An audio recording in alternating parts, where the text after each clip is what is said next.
Hello, my name is Olha Zhurba. I'm director of Songs of Slow Burning Earth. Before Songs of Slow Burning Earth, I was making documentary films as well as fiction films.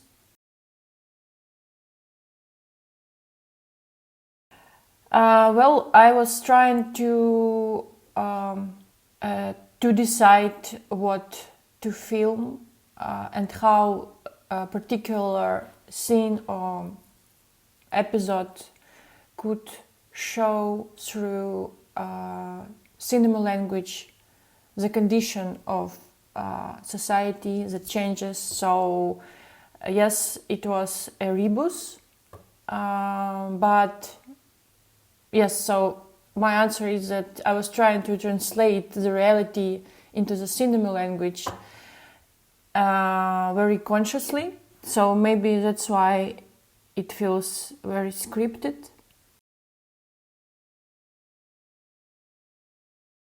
As I said, that this film is about not the beginning of the war or the end of the war. This film observes how society in horrible circumstances in the war adjusting to the war. This film is about this transition when you were living in a peace life and now you lost everything and how you adjust to it.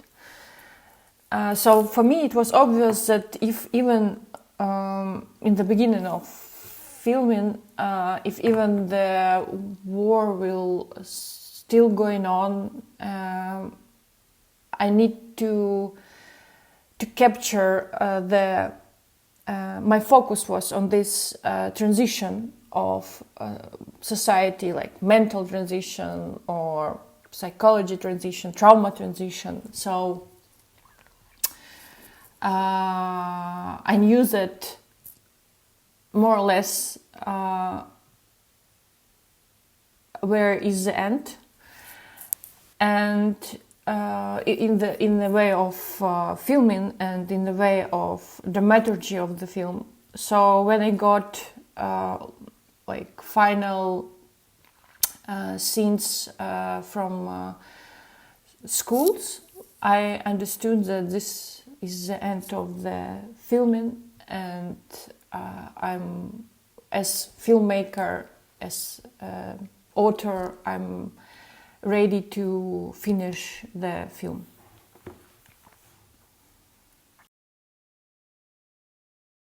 I will start maybe from the first shooting. Our first filming, our first shift was not shift, just a reaction to what is happening, was the filming on train station, at the train station, and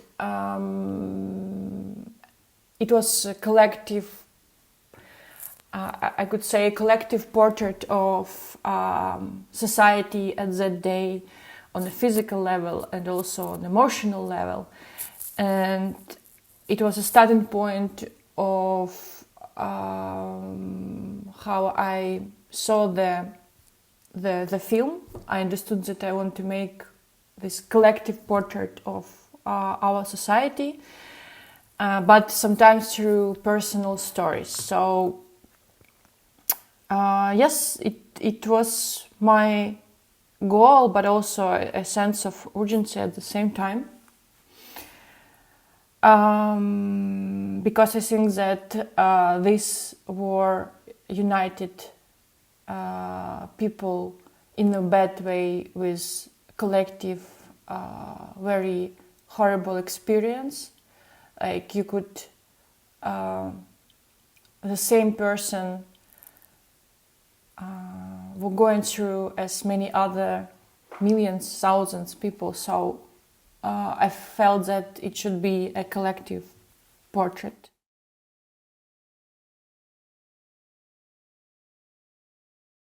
Yes, it was one of the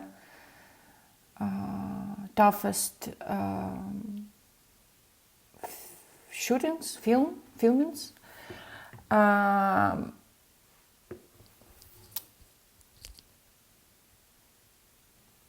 it was just tough, but it is our job as documentary filmmakers. We always deal with very difficult situations emotionally and mentally, and for me, all this film and to be in the morgue, it was of course very hard work, but for me it also was a duty, not as just a filmmaker, but as a person that thinks that I'm trying to do something at least useful.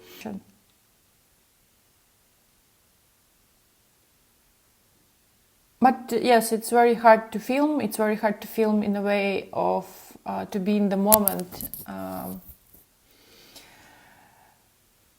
and to film a person that is going through very horrible also experience. I always have feeling very uncomfortable feeling, and after such shootings I need at least 3 days just to watch on the trees to a little bit reheal yourself.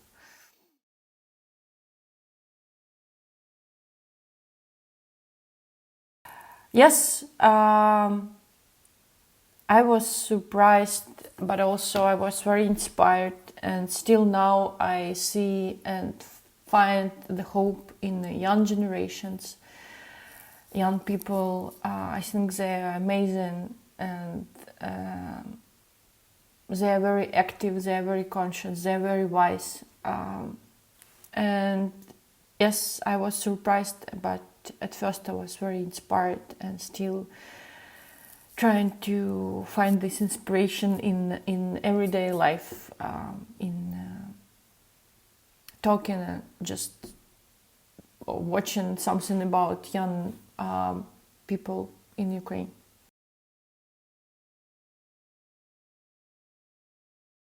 No, I feel absolutely like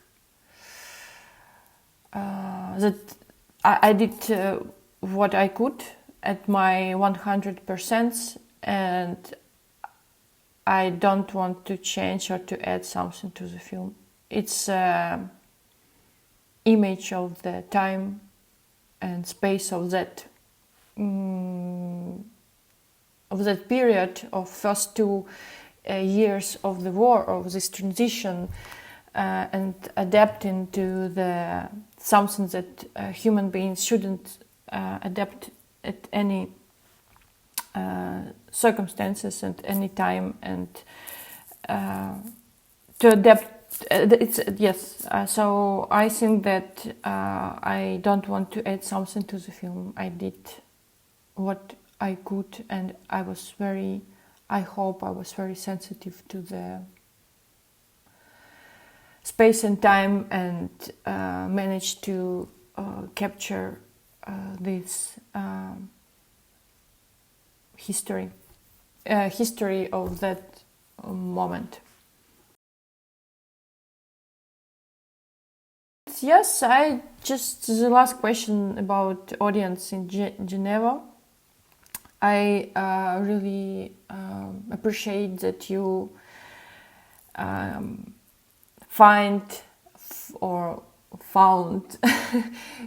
time to come to see this film. Thank you for watching, and yes, thank you for watching. Thank you very much. Bye.